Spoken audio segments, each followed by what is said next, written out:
Hi everyone, thank you for joining me and welcome to my channel. This is your reading for the full moon in Leo that's happening on February 5th at 9:30 a.m. Today the format is a little bit different for the video because there's a lot to talk about astrologically, so we're going to do a collective reading.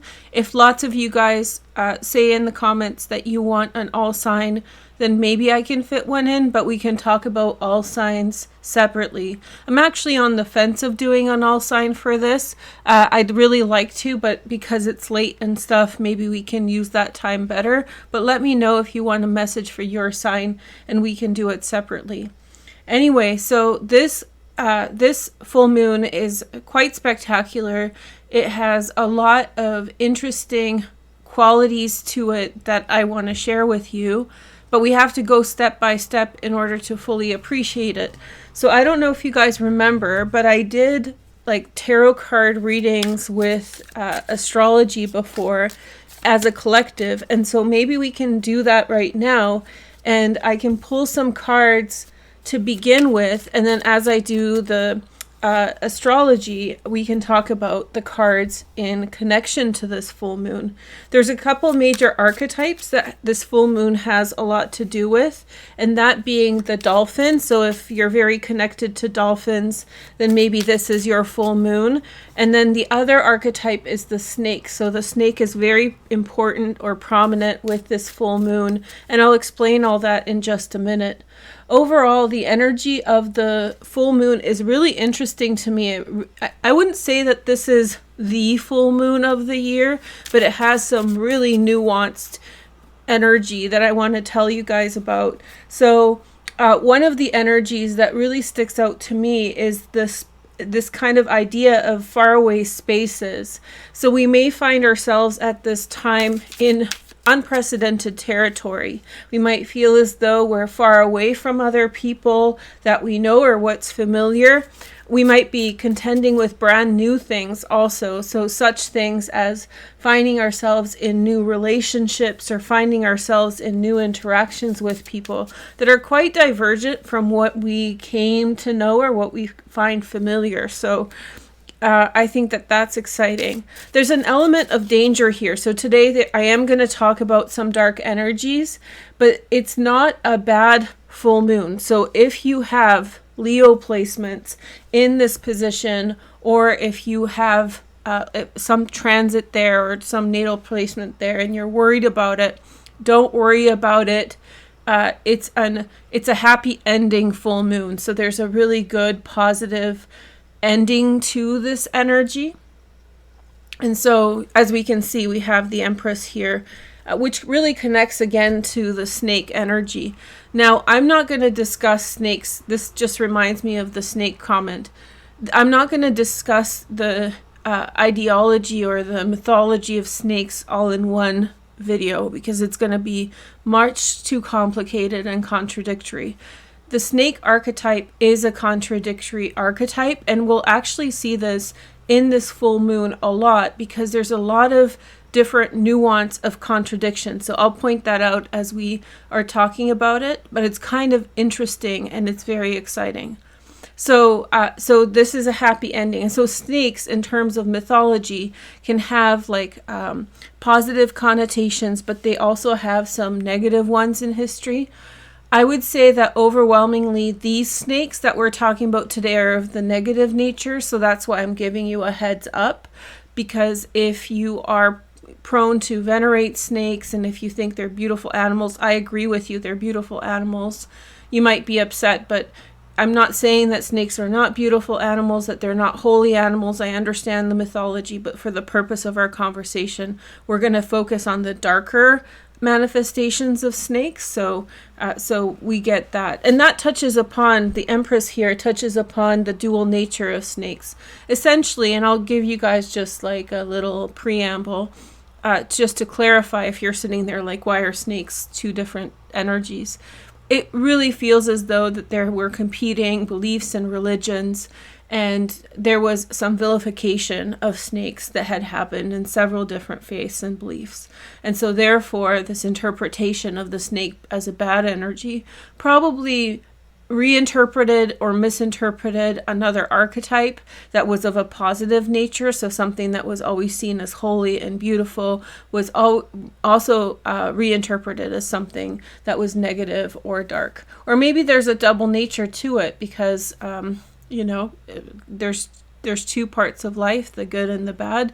And of course, some snakes are very venomous. So I could see very ancient people being afraid of them as well. So they could be healing things, but also entities that bring misfortune. So we'll talk about some of that. And again, I'm not saying bad things are coming, but there is a darker element to this full moon that we have to discuss in order to understand the whole. So don't get upset watching this. Don't be upset and don't be worried that something bad will befall you. This is a good moon with positive energy. In fact, the tarot cards that I pulled are very kind of in tune with this full moon. So I'm glad I'm doing it this way.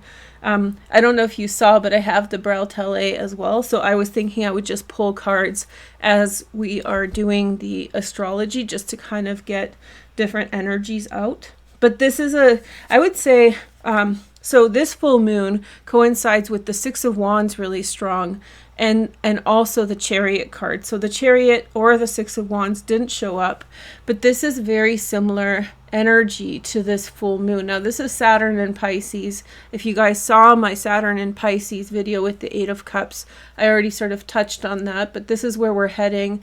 And this energy is sort of the space of the unknown, the Borderlands, something that is, you know, we're exploring new territory, and that's exciting, but with that comes some degree of danger. And the last big theme of this full moon is that of miracles, and help is on the way. There could be energies that are coming in to help us and get us out of difficult situations, and that's why I'm convinced the snake archetype in this negative sense is not bad in this context, and this full moon is actually really beautiful. So in order to understand it, we have to look at the astrology from start to finish, and that's why an all sign will not fit, because look, we're already 7 minutes in and we have just begun our exploration of this. Okay, so I'm going to go slow. If you see the video cut, I might pause at times because it is kind of a lot to say and I want to be able to say that well, but I try to film everything in one take because, you know, time and editing would take so long. So maybe before this, so we have this vibe. We have the vibe of the new space. We have the vibe of the potential danger in the outskirts, the borderland, untreaded territory, the liminal space, and then also the saving grace, the interjection of miracles and entities to help us. So we see this energy of something really positive coming in, and that really aligns with that. And then we do see some kinds of struggles that people are experiencing in an unknown place, departure. There's some signaling of journeys with the Knight of Wands and someone who's waiting for something to come, and maybe there's some heartbreak that they've been dealing with. This isn't probably heartbreak that's oncoming. It's likely pointing to the fact that certain people are struggling, and just judging from people's comments, a portion of you are definitely in a pickle or emotionally drained or tired, and that makes a lot of sense. I made a video about like which aspects are most affected by the transits right now in February, and it's definitely those on the cusp of Aquarius on both sides. So if you have placements between Capricorn and Aquarius, this is an intense transit, probably one of the most intense transits you will have in your life. And then again, Saturn is transiting between Aquarius and Pisces, so on the other side of Aquarius, and that's very intense. So if you have placements, you know, Aquarian, Pisces, my favorite people, Capricorn, Aquarius, my favorite people as well, then I think that you're probably really challenged. Leo's also with Lilith in. We'll talk about Lilith. Of course, some of you know the mythology, and you know that I'm probably going to touch on Lilith, judging by the metaphor of the snake. But Lilith and Leo is a big deal for Leos. So if you're like a Leo Cancer or something, this energy could be hitting you hard. And this is kind of the nice side of it is that the beginning part is the harder. So once you get a hang of it with Lilith, you'll be able to cope with it better for the next 10 months that it's in your sign. So if you're a Leo's placement, sun, moon, rising, and you're feeling as though like it's janky or crazy right now, then it's going to get better. That's the nice. But there's a lot more for Leo. So if you have Leo placement, stick around, because there's a lot to talk about for Leo. So Leo is kind of low-key one of the most active areas of the chart in terms of what's happening. So that's just a foreshadow for later. So since this is unprecedented territory for me in terms of how I'm filming this, maybe I will try to throw in observations for particular signs as we go along. So if I notice something, I'm like, oh, this is really important for this sign, I'll let you know, okay? So the full moon is happening at 16 degrees Leo on February 5th at 9:30 in the morning Pacific time. So that's PM Eastern Standard Time. And in some places, it's even February 6th. Okay, so we have that down. So the energy of Leo is very abundant and robust here. The moon is the moon is okay in Leo, but it's the sun that's really depleted in Aquarius, because the sun rules Leo, so it's in its lowered state in Aquarius, and so that's significant. But the sun's not in a bad position here, and I'll tell you guys about that in just a moment. So the sun rules the sign of Leo, so therefore the sun in Aquarius is very, very powerful here. If you've been watching my videos, you know that there's been an emphasis on Aquarius because of Aquarian season, sure, but also because Saturn had been so dominant until Pisces. Venus entered Pisces a couple weeks ago or a week ago.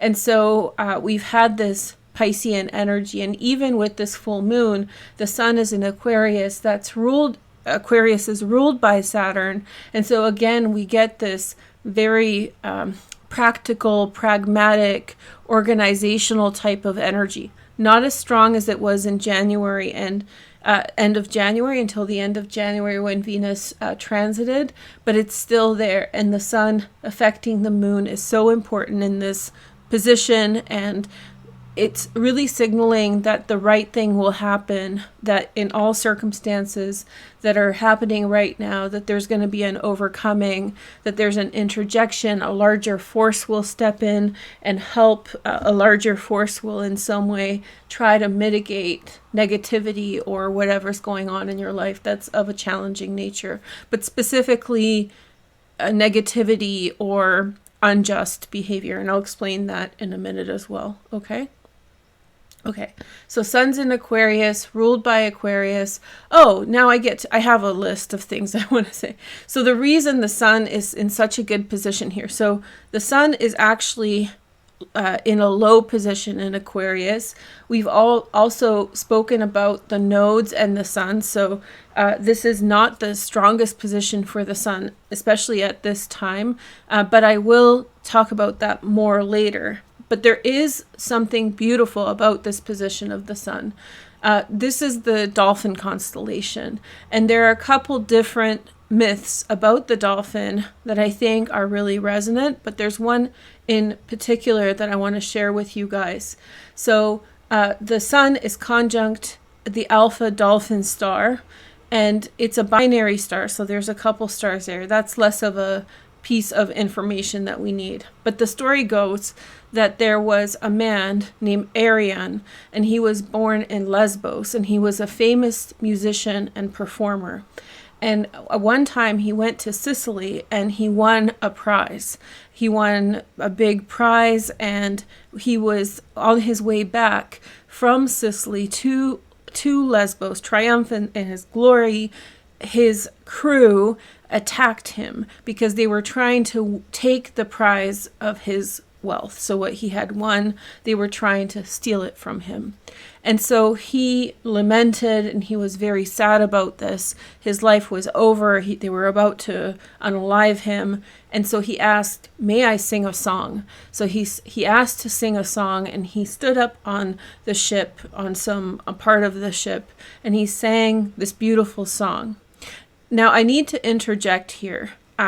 because it's important to recognize that in traditional Greek myth, this was seen as a tragedy. This beautiful musician was being attacked by people who were trying to steal from him. However, the real story is a little bit more nuanced in that Arion, those were his slaves. So these were unfree people who had, trying to get free and take the money for freedom. So that's a modern interpretation of that myth that sort of changes the nuance. But for the purpose of our interpretation, we want to connect to the original storyline because that conveys the energy or the spirit of the dolphin constellation that the Greeks were trying to impart. So you can interpret your variations based on what I say, but I did want to acknowledge that it's kind of problematic in terms of a story.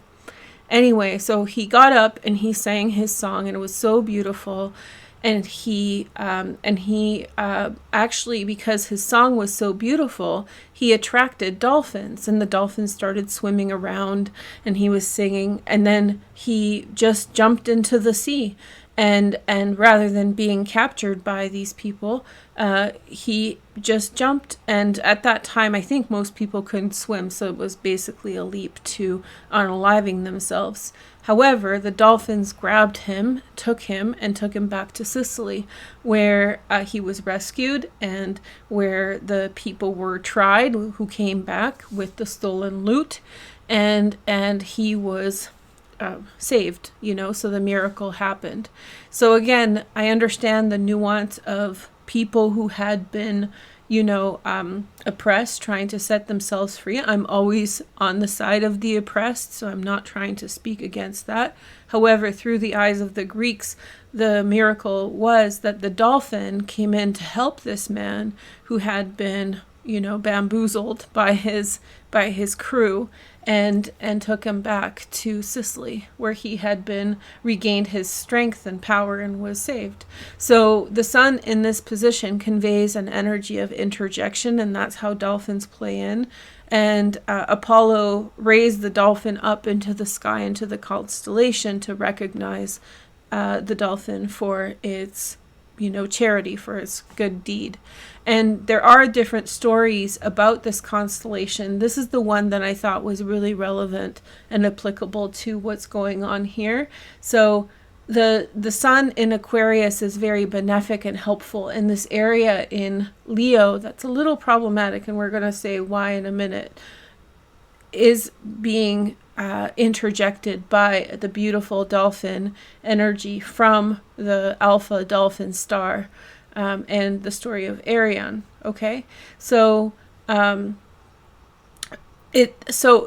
there's another little caveat for you to kind of consider before we move into the other aspects of the astrology. The sun is in the second decan of Aquarius, and at first I actually didn't think this was such an important part of the puzzle, but it is. So I need to kind of let you know. And at first you may think that it doesn't really add up either, but the second decan is ruled by Mercury, and Mercury is in Taurus, and it's in an aspect to Neptune.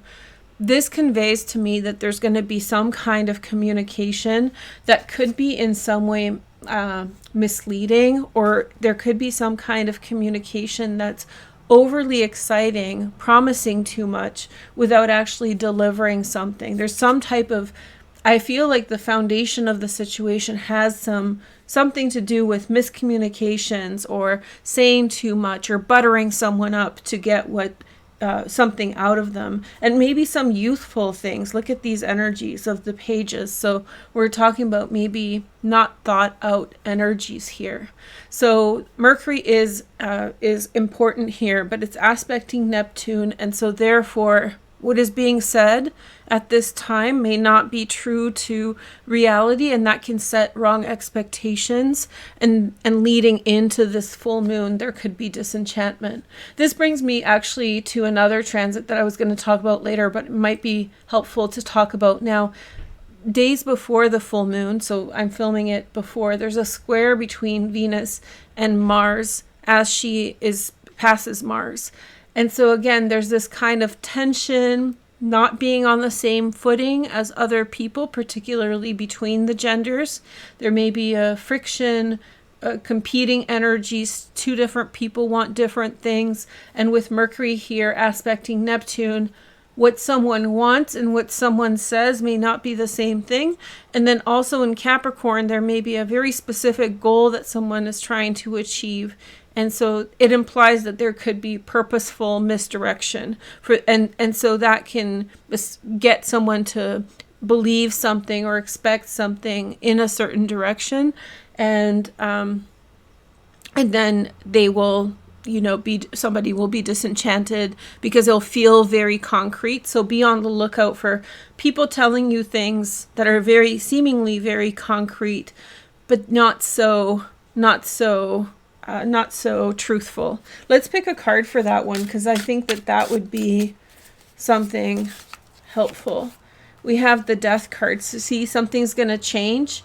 So something that's being suggested is going to change. Things are not exactly what they seem. Somebody might be telling you a long story to get you on their side or to get you in agreement with them. So be careful where you are signing up. And if you are the person who's telling stories, or if you are the person be careful how you say things to other people. So in your excitement, you might misrepresent something to someone and they might get upset with you. And with Lilith in Leo, we want to be very careful with that. We'll talk about that a lot more over the next few months, but you want to be very conservative in the way that you convey information to people for the next few months.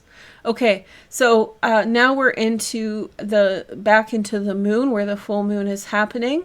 And so we covered the fact that the sun rules Leo, and so we get that helpful energy coming to us from the sun, structural, helpful, clarification, saves the day kind of energy.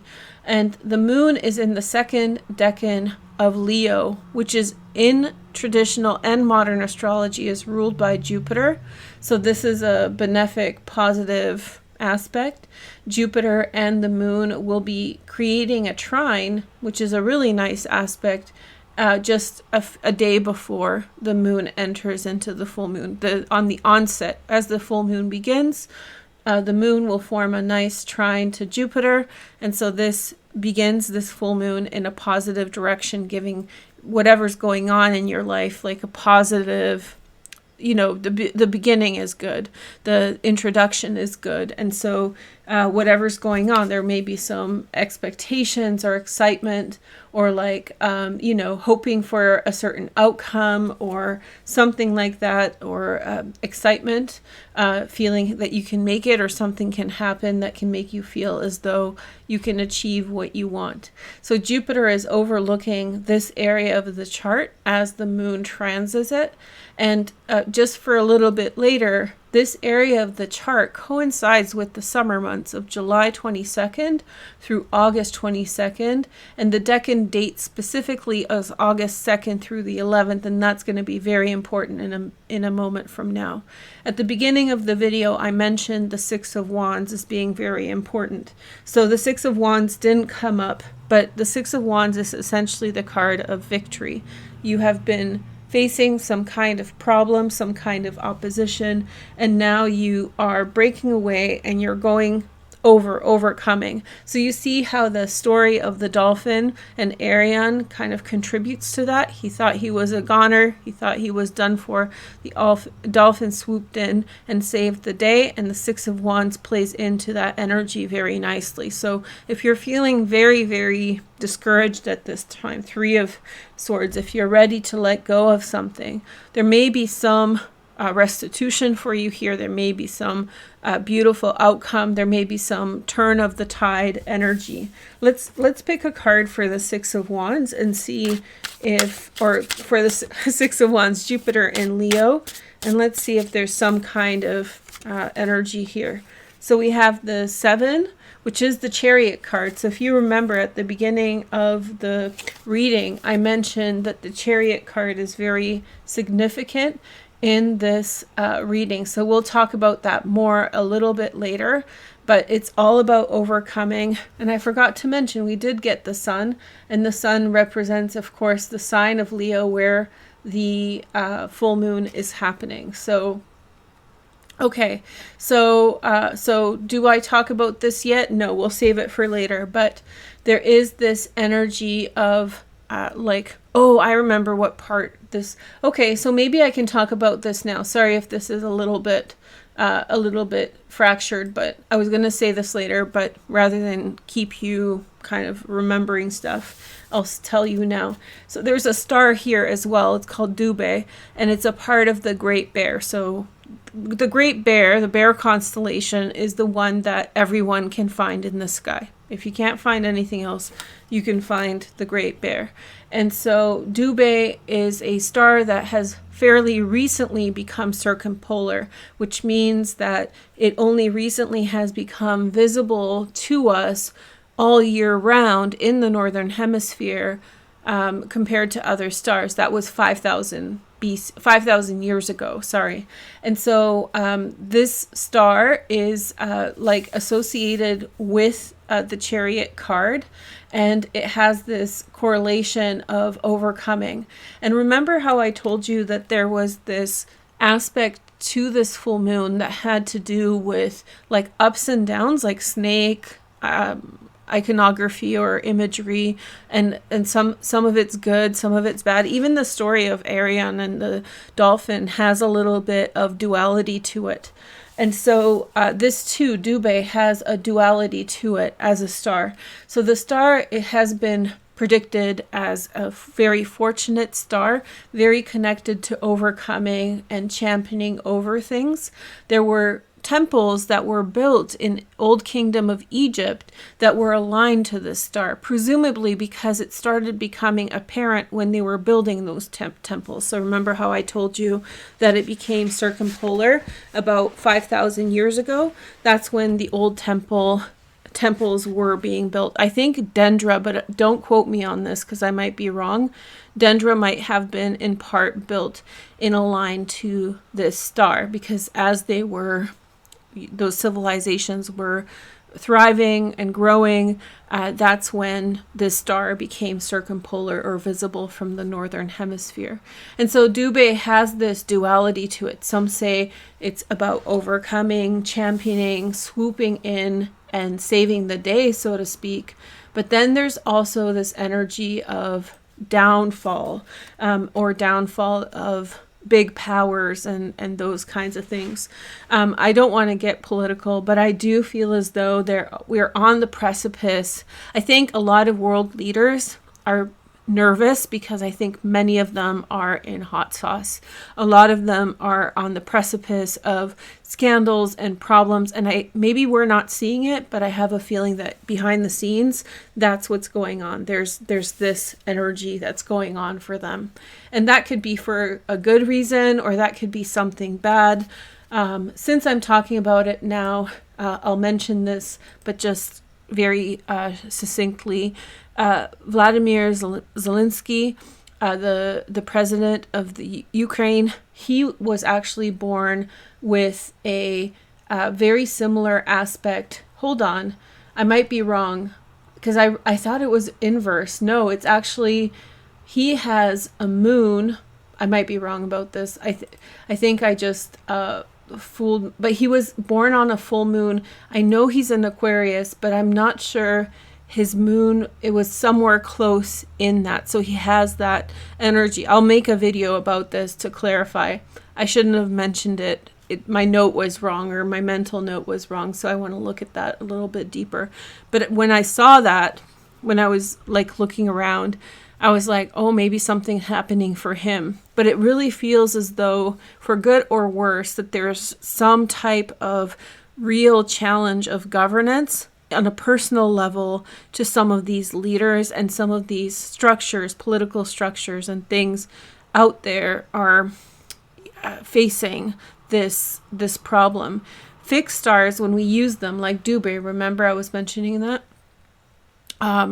Fixed stars have a different interpretation for kingdom, government things, because originally stars were used for those types of big divinations, wars, and things like that, versus personal astrology. And so this has the energy of something big and something to do with governments or to something to do with organizational things. So that's why I'm mentioning it. I don't some of you might be going through this, especially if you're like at the top of some company or like really at the height or pinnacle of your work, but don't think that you personally will be challenged. In fact, I think that the rhythm of these metaphors has more to do with miracles, with the dolphin coming to save the day and being in a dark spot and being released of that. So let's talk about this area of the chart more. I see it's half an hour, so we want to kind of get with it. There's a nakshatra called Ashlesha, and it's a very famous nakshatra in Vedic astrology. So to use Vedic astrology, to use the stars, it makes sense to switch into the sidereal zodiac. So Ashlesha in the Western zodiac is in these degrees of Leo. And Ashlesha, if you ask or if you poke around, a lot of Vedic astrologers will be saying like, oh, watch out. But there's a nuance to it. Ashlesha is very beautiful, very hypnotic, very like wise and cunning. It is the snake. It's the Hydra. So this is why I was mentioning the snake as being a huge theme of this full moon. The Hydra, it's Mercury dominant. So remember when I told you that when we were talking about the rulership of the sun in the second decan of Aquarius, that Mercury was a part of that? Well, Mercury rules Ashlesha in Vedic astrology. So again, this energy of like misdirection, manipulation, very powerful energy Ashlesha is. It's really smart to observe that Ashlesha may be so feared and under such reverence because it is so powerful. It's because it is so able to stand on its own tail because it's a snake. So anyway, so without getting into that, just recognize that there's this really powerful nakshatra, which is like a subsystem in Vedic astrology. It's kind of like a house, right? The area of the sky in which we're talking about this full moon is Ashlesha, and it is the snake, and it is threatening, and it again has this kind of nuanced and powerful energy, very hypnotic, very beautiful. And again, if you have placements here in Leo, it signifies that you are probably quite intimidating, quite smart, quite cunning if you need to be, and very powerful as a person. So don't interpret necessarily it as a bad thing. On the shadow side, it could be a very manipulative, malevolent person. But on the plus side, it could be someone who has great personal power. So I would take it as that more. So we have this moon, remember, so we're going over this again. Jupiter in the second decan, and we have, that's the months of the weeks of August 2nd through the 11th. Victory, we have the dolphin, overcoming the darkness. We have Ashlesha here, which is the nakshatra of the serpent. And so very, very powerful energies that are correlating with potential threats because the Arian was threatened. And there's potential threats, but there's also overcoming them, as in the tarot card that rules Ashlesha, which is the Chariot, remember? So overcoming, spreading distance. And remember, the nuance to this is that that this is the unknown space. This is the space of we're in new territory here, and that's what makes it dangerous. I'll talk about that more in a minute. So now we're switching to the next part. I hope you're enjoying this. I find this fascinating. Okay, so the next part is to do with the moon again. This full moon starts on a square to the nodes. So as we know, the full moon, the moon is full for sometimes in traditional, they say 3 days before, 3 days after. That could mean like from Cancer until Virgo. And it's a waning effect, which I understand. But definitely at 8 degrees where the nodes are, the moon is full by that point. So we get the trine to Jupiter at 6 degrees, and then the moon hits 8 degrees and it travels quite fast and hits a square to the nodes, and we have what's called bending of the nodes again, okay? And so that is a key position that we've been focusing on since last year. So I've been talking about this a lot with you guys since last year. So I'm just going to do a refresher. So bending of the nodes is the halfway point between the eclipses, right? So the eclipses happen here and the eclipses happen here. And when the moon hits this point, or when at any transit, it's halfway in between these big changes. So in some way it is the most stable. In some way there's a development of something to this point.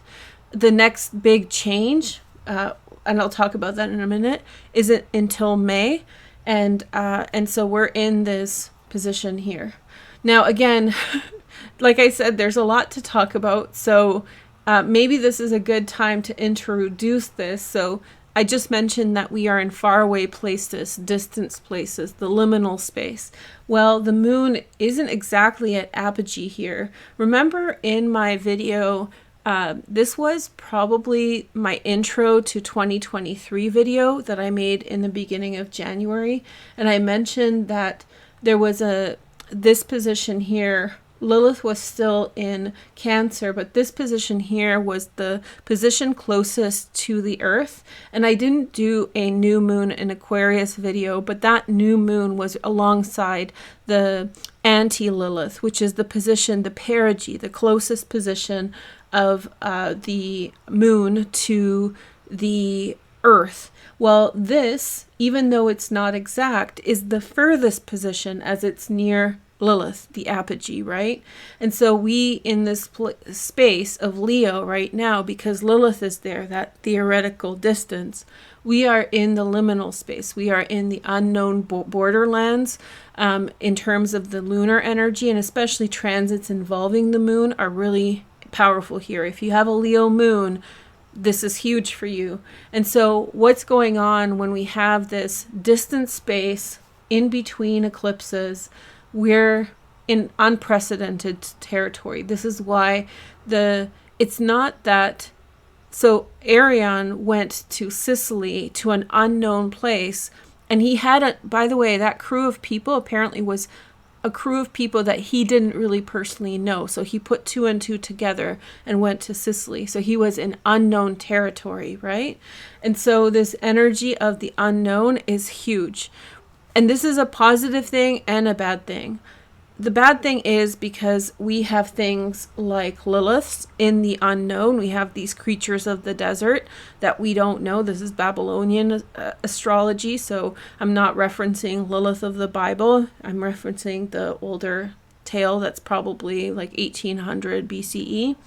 So we have the unknown space. We have these Liliths, these demons in the Bible, excuse me, see, I messed up myself, in these ancient Mesopotamian myths, which are like creatures that are threatening. Imagine being a person back in the day and going out into the desert. This is the same thing that Europeans wrote about the forest. These spaces were very threatening. The water was also, across cultures, very, very threatening space, because those were spaces that people would not delve into. Many people couldn't swim. It was like the unknown. That's why Neptune was kind of seen as scary. Chaos was the waters, all these different archetypes. But the desert too had its space. If you went out into the desert, you didn't come back. And there was creatures there and things there that people didn't know, that were threatening and frightening, and that would hurt you, and you would never come back. So Lilith represented that kind of energy. So that's the bad side, the unknown, the threat of the sailors usurping the leader, whatever. But there's also an energy here of being in a new place. You can find something new. You find lapis lazuli, you find obsidian, you find crystals and wonderful things where no one treads, right? We're in the unprecedented territories. We can even think of it as all the excavation sites that are finding these cities that are even older than the Mesopotamian cities that go back twice as far. These are we find treasure here. So don't think of it as a bad place just full of Liliths. This is a space in which you can find something, and that's what this full moon is about. So yes, there's a threat of the unprecedented, but then there's also the opportunity of the unprecedented, and there's an opportunity to find something really beautiful here. So let's go back to squaring the nodes, because I introduced all that at once, because it's like you can hear there's a lot of nuance to it. So this is important. So now we're in the liminal space. We're in the Borderlands. I'll call it the Borderlands. I kind of like it. We're in the Borderlands. There's a dolphin that's going to save us if we get in trouble. So we're okay. And we're squaring the nodes. So let's look at the pattern of the nodes of the moon, because I want you to write this down and I want you to be aware of how this affects it. In 2022, Saturn was mostly squaring the nodes. Remember, we talked about it a lot. So that was the first major set of squares or bends that happened. Now, I do want to add that bending of the nodes is very common. It happens almost every month, or like it's constant. So don't think that, it's unprecedented. Bigger planets, of course, is going to be always a bit more intense than others, but it's still like a moon hits this position like twice a month. The sun hits this position twice a year. It's common. Okay, so we're in the Borderlands. We're in between eclipses. There's Liliths out there, and Saturn has just finished squaring its nodes, which means now Saturn is moving towards more changes. So it's achieved what it needed to achieve, and now it's moving on. Okay, so last week, remember, I did that sun bending the nodes. I'll link the videos in the description if you're interested in learning more. And so that was that twice a year moment in which we are halfway between the eclipses. And now we have this full moon, so it creates a trine to Jupiter that's ruling this. So we have a nice start. We have a blessed start. So we can think of Jupiter as a blessing. Then we have the squaring of the nodes. So we reach maximum stability. And then, first we have Lilith, the apogee. Then we have Jupiter. And then we hit the nodes, which is that maximum stability. Okay. So there's actually more to this. Last year, there was an eclipse at 15 degrees of Taurus alongside the North Node and Uranus on November 8th, 2022. This was I wrote down new moon eclipse, but it's a full moon eclipse. That was wrong note taking. I actually made a video about this that I have to fix because I made the same mistake in it, like a short form video. And so there was an eclipse here on November 8, 2022, and so this full moon is squaring that position of that eclipse. And if you remember, in the summer of July through August 2022, there was also the conjunction of the North Node, Uranus, and Mars in this position. So if you recall going back to that time, we had said that something was emerging.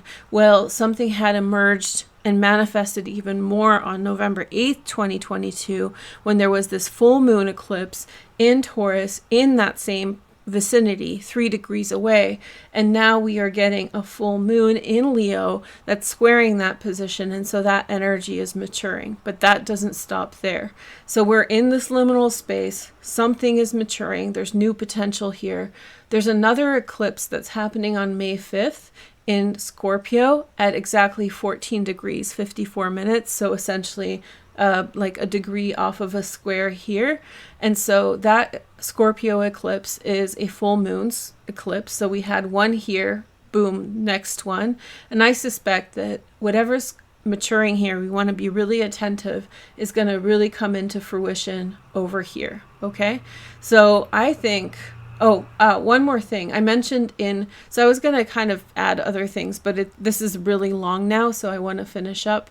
But remember the kite that I mentioned a couple days ago with Venus, and members got a private video going through it for every sign? That's still relevant because Pallas Athena is still holding the position. That kite that we were talking about with Venus in Pisces, activating Venus in Pisces, leading to the conjunction of Venus and Neptune on February 15th, that was off of the moon that was then in Pisces, but now only Pallas Athena is there. That's an asteroid. And so therefore that energy moving forward leads us back to South Node in Scorpio is where the eclipse will be on. But the eclipse is going to be technically off of the South Node, but it's still there. It's still in Scorpio and it's still off of this position. So I think, in short, something is emerging. Something started with the conjunction of the North Node, Uranus and Mars, unprecedented in history. And then we had an eclipse on November 8th, 2022 in this position, in an environment in which there's tons of these squares on the nodes happening at this time. Everything's breaking forward. Everything's evolving in our lives. Everything's progressing. And then we get this full moon in Leo on February 5th, followed by another full moon in Scorpio on May 5th at 15 degrees. And I suspect that this is a continuum of energy. So look back on the dates I just mentioned, and then, if something's not clear, let me know in the comments. But look at those dates, and I think that there's some kind of connectivity. There's some kind of liminal space, Borderlands, new territory. There's possibly some degree of threat, but there's also salvation in the form of the dolphin, and especially in February 5th coming in and helping you out. So if something's stuck, something might be set free. Now, I did look at eclipses also, and this is the last thing I'll say. The eclipses haven't been too many in this area of the chart for several hundred years, and will not be happening in this area of the chart for the next several hundred years. I have a feeling that points to overall global stability. I'm not saying that things will not become destabilized or things won't happen, but I think the storyline with the full moon here was really active in the 18th century and will be active again in the 24th century. But for now, that's not our timeline. That's not our story. Suffice it to say, the eclipses here are sparse. However, there are a fair bit of eclipses alongside the dolphin. And so I want to mention them to you just in case you can look them up if you're interested. So I'll go in chronological order. So there was a solar eclipse, that's a new moon eclipse, on February 5th, 1962. Some of you may have been born then. So this is coinciding with your birthday if you're around that time. And then it jumps to the 80s. So in 1981, there was also, I think I wrote it down. Yeah, it wrote it incorrectly. On February 4th, 1981, I wrote March 4th. There was also a new moon eclipse in this area. So if you were born around that time or if something happened there, I feel as though it's all connected to these eclipses and squares. Then we had a lunar eclipse. Wait a minute. I didn't write that down. So this is I don't know which sign it's. Lunar eclipse, that would have been in, what am I writing down here? Lunar eclipse so it was in Leo. Okay, so it was in Aquarius. That makes sense. Full moon eclipse. I psyched myself out. On August 8th, 1998. So maybe more of you have some kind of connection to that date. And then in 2000, on February 5th, we had another eclipse in Aquarius. This was another solar eclipse. And then we had another solar eclipse in this area on February 7th, 2008. So 1998, 2000, and 2008 were dates in which there was eclipses here in Aquarius. Now, those dates, 1962, 1981, 1998, I don't know if I think 2000 as well, there were massive stelliums in Aquarius. So this was a pattern through this from the 60s onward, in which there was just so many planets there. There was also a time from like 89 to 91 in which there was again a massive stellium. So many of you have lots of Aquarian placements. I'll probably do a video of that in the future, but just suffice it to say that maybe your salvation or maybe hope had come in through those dates somehow. So look at those dates, and I hope this helps you. Before we finish up, and I see it's quite dark already, let's just take a look at the cards just to reflect on what we said. And so as you can hear, we went through 50 minutes. I hope this helps. Maybe we shouldn't do, you know, sign by sign, because this is enough already, but we see this energy of the Borderlands wanting to go somewhere unprecedented in a new space. There's some degree of betrayal. And remember the story, they wanted his money. So we have the Page of Pentacles, wanting money, betrayal, unknown what to do. I'm just reflecting the story of the dolphin in Arion and looking towards the distance for a solution, praying to the gods / singing, and chanting the dolphin who came to help and save the day. Happiness and joy, someone stepping in, hard work leading off to good outcomes. So I know it's a lot, but I hope that you enjoyed this. I hope you had fun with me, and we'll talk soon again, okay? Thank you for watching. Have a nice day. Take care. Bye-bye.